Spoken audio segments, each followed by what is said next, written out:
মাধ্যমিক geography question paper 2026, মাধ্যমিক geography suggestion 2026, মাধ্যমিক ভূগোল পরীক্ষার প্রশ্নপত্র, মাধ্যমিক ভূগোল শেষ মুহূর্তের চূড়ান্ত প্রস্তুতি, শেষ মুহূর্তের সাজেশন।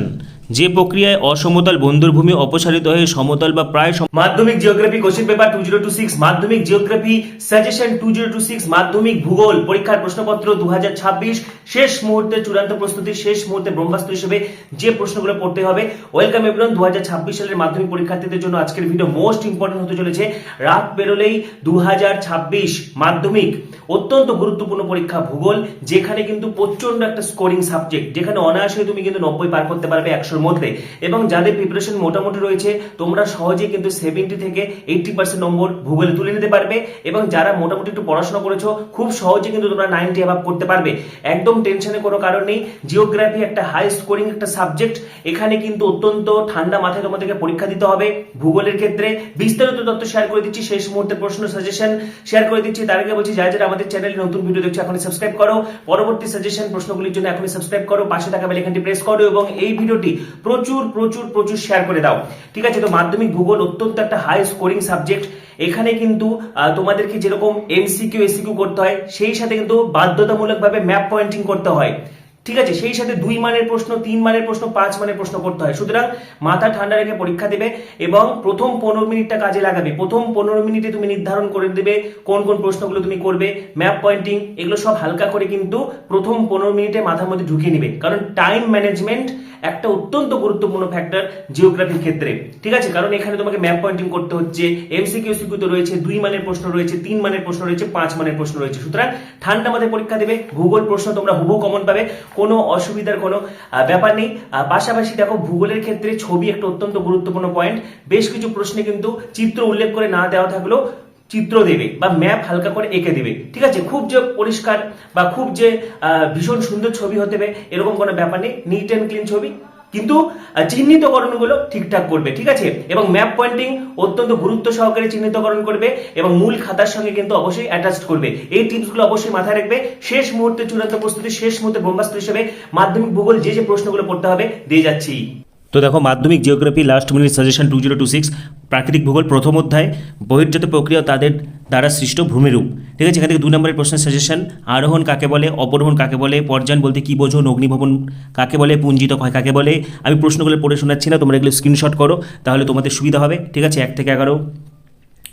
নেক্সট দেখো হচ্ছে 21 পর্যন্ত, নেক্সট 32 পর্যন্ত, নেক্সট 37 পর্যন্ত। 3 নম্বর প্রশ্ন ভেরি ভেরি ইম্পর্টেন্ট। ঠিক আছে, এখান থেকে 1 থেকে 10 পর্যন্ত তোমরা স্ক্রিনশট করো। নেক্সট 11 থেকে 15 পর্যন্ত। নেক্সট 5 নম্বরের প্রশ্ন ভেরি ভেরি ইম্পর্টেন্ট। দেখো অনেকবার এটা মাধ্যমিক এসেছে। নদীর ক্ষয়কার্যের ফলে সৃষ্ট প্রধান ভূমিরূপগুলির সচিত্র বর্ণনা দাও। নদীর কার্যের দ্বারা কীভাবে মন্তকূপ, প্লাবনভূমি ও বদ্বীপ সৃষ্টি হয় তার চিত্রসহ ব্যাখ্যা করো। নদীর মধ্যগতিতে সঞ্চয় কার্যের ফলে গঠিত 3টি ভূমিরূপের চিত্রসহ ব্যাখ্যা করো। পৃথিবীব্যাপী জলবায়ু পরিবর্তন সুন্দরবনের উপর কিরূপ প্রভাব ফেলেছে তা ব্যাখ্যা করো। বায়ুর ক্ষয়কার্যের দ্বারা সৃষ্ট ভূমিরূপগুলির সচিত্র বিবরণ দাও। বায়ুর সঞ্চয় কার্যের ফলে সৃষ্ট 3টি ভূমিরূপের চিত্রসহ আলোচনা করো। শুষ্ক অঞ্চলে বায়ুর ও জলধারার মিলিত কার্যের ফলে সৃষ্ট ভূমিরূপগুলি চিত্রসহ বর্ণনা করো। Very very important. ঠিক আছে, নেক্সট দ্বিতীয় অধ্যায় বায়ুমণ্ডল থেকে স্ক্রিনশট করো 12 পর্যন্ত, নেক্সট 20 পর্যন্ত। ঠিক আছে, এবার দেখো 3 নম্বরের প্রশ্ন 1 থেকে 10 পর্যন্ত স্ক্রিনশট করো। নেক্সট 21 পর্যন্ত, নেক্সট হচ্ছে দেখো 22। এবার দেখো 5 মনের যে প্রশ্ন, ঠিক আছে 6 পর্যন্ত তোমরা স্ক্রিনশট করে নাও। আমি প্রশ্নগুলো পড়ে শোনাচ্ছি না, নাহলে ভিডিওটা কিন্তু লেংদি হয়ে যাবে। ঠিক আছে, এবার দেখো হচ্ছে তৃতীয় অধ্যায় বায়ুমণ্ডল 2 মানের প্রশ্নগুলো তোমরা স্ক্রিনশট করো 10 পর্যন্ত। নেক্সট দেখো 3 নম্বরের প্রশ্নগুলো 10 পর্যন্ত তোমরা স্ক্রিনশট করো। 5 মানের প্রশ্নগুলো স্ক্রিনশট করো। ঠিক আছে, এবারে চতুর্থ অধ্যায় দেখো বর্জ্য ব্যবস্থাপনা। এখান থেকে 2 নম্বরের প্রশ্নগুলো তোমরা আগে স্ক্রিনশট করবে 1 থেকে 10 পর্যন্ত। নেক্সট দেখো 3 নম্বরের প্রশ্ন। আচ্ছা, এবারে আমরা আঞ্চলিক ভূগোলে ঢুকে যাচ্ছি। পঞ্চম অধ্যায় ভারতের প্রাকৃতিক পরিবেশ। 2 নম্বরের প্রশ্ন থেকে তোমরা যেগুলো পড়বে 10 পর্যন্ত স্ক্রিনশট করো। নেক্সট 15 পর্যন্ত স্ক্রিনশট করো। ঠিক আছে, এবারে দেখো 3 নম্বরের প্রশ্নের সাজেশন 1 থেকে 15 পর্যন্ত স্ক্রিনশট করো। তোমরা ভিডিওটি পজ করে করে স্ক্রিনশট করে নাও। নেক্সট 19 পর্যন্ত। এবারে দেখো 5 নম্বরের প্রশ্ন সাজেশন এখানে তোমরা 11 পর্যন্ত স্ক্রিনশট করো। এখানে কিন্তু কোনটা কোন বছর মাধ্যমিকে দেওয়া আছে সেটাও কিন্তু তোমরা জেনে যাচ্ছ, সুতরাং তোমাদের পড়তেও সুবিধা হবে। নেক্সট, ষষ্ঠ অধ্যায় ভারতের অর্থনৈতিক পরিবেশ, ভেরি ভেরি ইম্পর্টেন্ট। 1, 2, 3 স্ক্রিনশট করো। নেক্সট 4। এরপরে দেখো 3 নম্বরের প্রশ্ন সাজেশন 1 থেকে 15 পর্যন্ত স্ক্রিনশট করো। প্রত্যেকটা প্রশ্ন তোমরা পড়বে, অ্যাটলিস্ট রিডিং দেবে। 5 নম্বরের সাজেশন দেখো, চা চাষের অনুকূল পরিবেশ আলোচনা করো, কফি চাষের অনুকূল পরিবেশ আলোচনা করো, কার্পাস চাষের অনুকূল পরিবেশ আলোচনা করো, ইক্ষু চাষের অনুকূল প্রাকৃতিক পরিবেশ লেখো, ভারতের ধান চাষের অনুকূল প্রাকৃতিক পরিবেশের বিবরণ দাও, ভারতের পশ্চিমাঞ্চলে কার্পাস শিল্প গড়ে ওঠার কারণ কি, পশ্চিম ভারতে পেট্রোরসায়ন শিল্প গড়ে ওঠার কারণ কি, পূর্ব মধ্য ভারতে লৌহ ইস্পাত শিল্প গড়ে ওঠার কারণ কি, ভারতে জনসংখ্যা বন্টনের বা জনঘনত্বের তারতম্যের কারণগুলি আলোচনা করো, পরিবহন ব্যবস্থার গুরুত্ব লেখো। নেক্সট, ষষ্ঠ অধ্যায়, এখান থেকে তোমরা 2 মানের যে প্রশ্নগুলো পড়বে স্ক্রিনশট করো। নেক্সট 3 নম্বরের প্রশ্নের সাজেশন স্ক্রিনশট করো, ঠিক আছে। এবার দেখো map pointing suggestion. Map pointing থেকে তোমরা যেগুলো অ্যাটলিস্ট দেখে যাবে, পর্বতের মধ্যে শিবালিক পর্বত, নীলগিরি পর্বত, বিন্ধ্য পর্বত, আরাবল্লী পর্বত, নদীর মধ্যে কৃষ্ণা নদী, তাপ্তি নদী, মহানদী, কাবেরী নদী, এগুলো আমি আর পড়ে শোনাচ্ছি না। এখানে 12 পর্যন্ত তোমরা স্ক্রিনশট করে নাও, একদম ম্যাপ পয়েন্টিং আমি দিয়ে দিচ্ছি 18 পর্যন্ত। আরও কিছু ইম্পর্টেন্ট ম্যাপ পয়েন্টিং দেখো এখান থেকে তোমরা করবে, ঠিক আছে। এটা তোমরা স্ক্রিনশট করে নাও। এই 10টা ম্যাপ পয়েন্টিং তোমরা অবশ্যই দেখবে। দেখো এখানে উত্তর করে দেওয়া রয়েছে, আমি ধীরে ধীরে স্ক্রল করছি,